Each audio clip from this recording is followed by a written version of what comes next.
my friend! It is my pleasure to introduce you to Corinth's Temple of Aphrodite.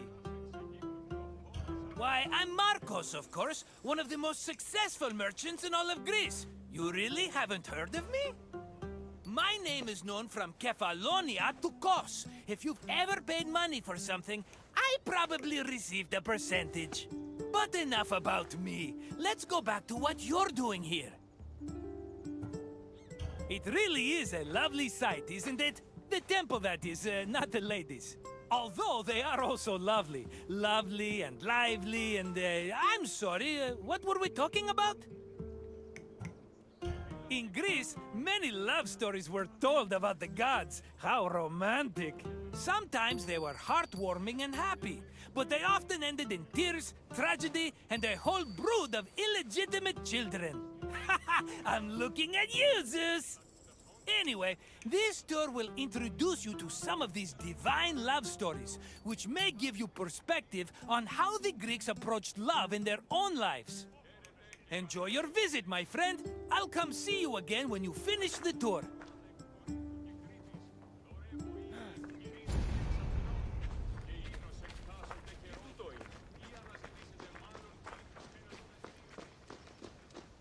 Much like Athens, Corinth had its own acropolis, called the Acrocorinth. The natural promontory provided an excellent view of the surrounding territory. It was also the home of several sanctuaries, allegedly constructed in the 6th century BCE. The Acrocorinth's most famous attraction was the Temple of Aphrodite. Pausanias describes it as having statues of Aphrodite, her son Eros, and the sun god Helios. According to Strabo, the temple's most distinguishing feature was its servants, who acted as sacred prostitutes.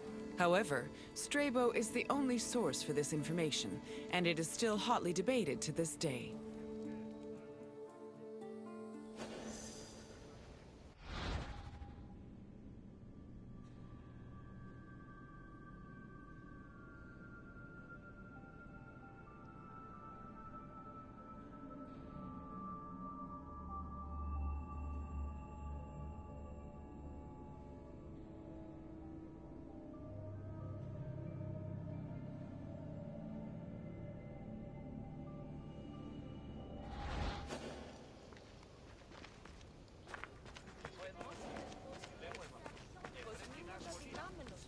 Love played a large role in countless mythological stories. Zeus himself was not immune to the feeling, and fell for both mortals and other deities.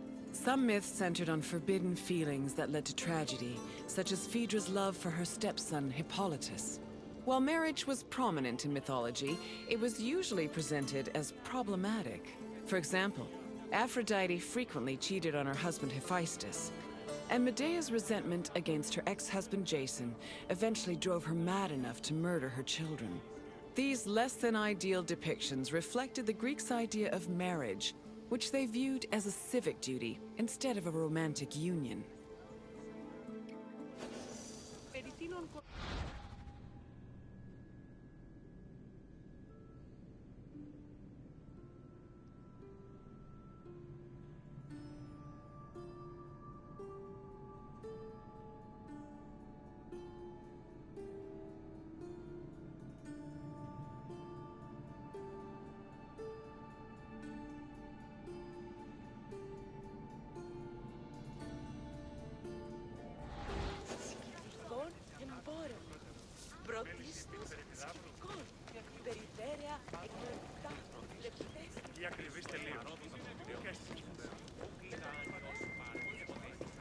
Μεγαλώνει με θεά, αγλαώτη με, τεχνών μήτυρ πολύολβε, πολυλίστη λυτήρα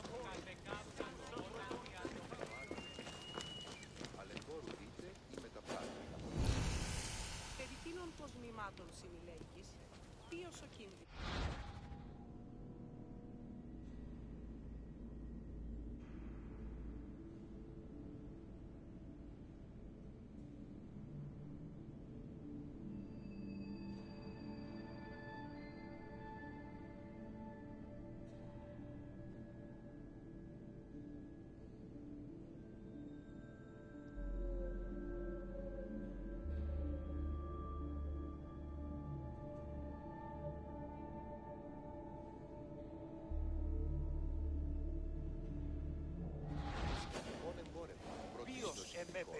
περιδέρεα εκλεκτά, λεπτέστικα, οίκων και τρικών.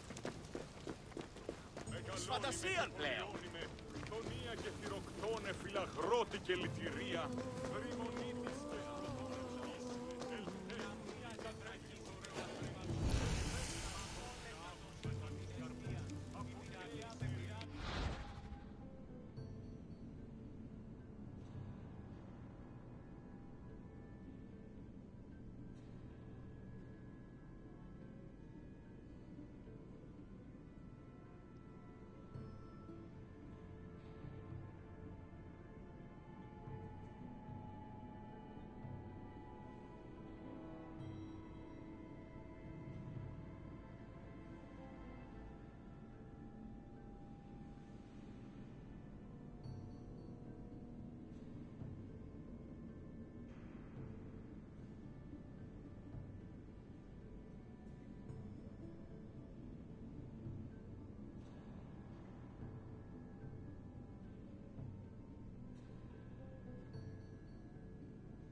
και επικαλούμεσαι, μάκαρ, πολιόνιμε, πυρήπολε και τα λετάρχα, The goddess Aphrodite was one of the mightiest Olympians and was typically associated with love, beauty, and sex. She was worshipped all across the ancient Mediterranean by men and women, both young and old.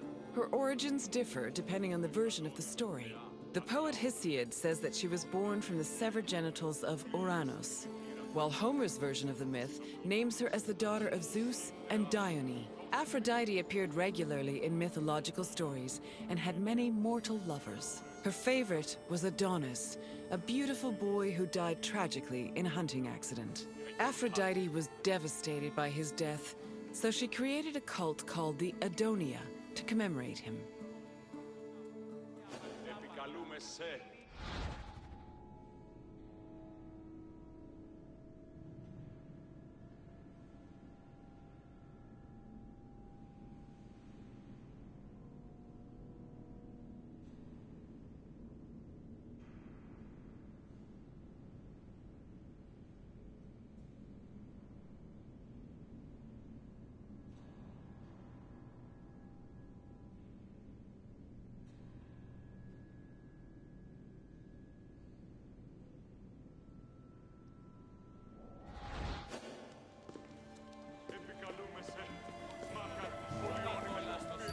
My friend, good to see you again.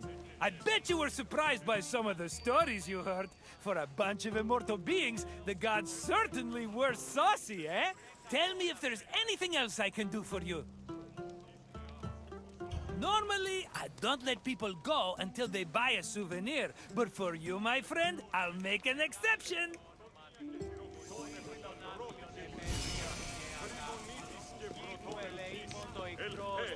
Κατέχεις ωραίων δρυμούς, ελθέθε ασώτηρα άγουσα καλούς καρπούς, από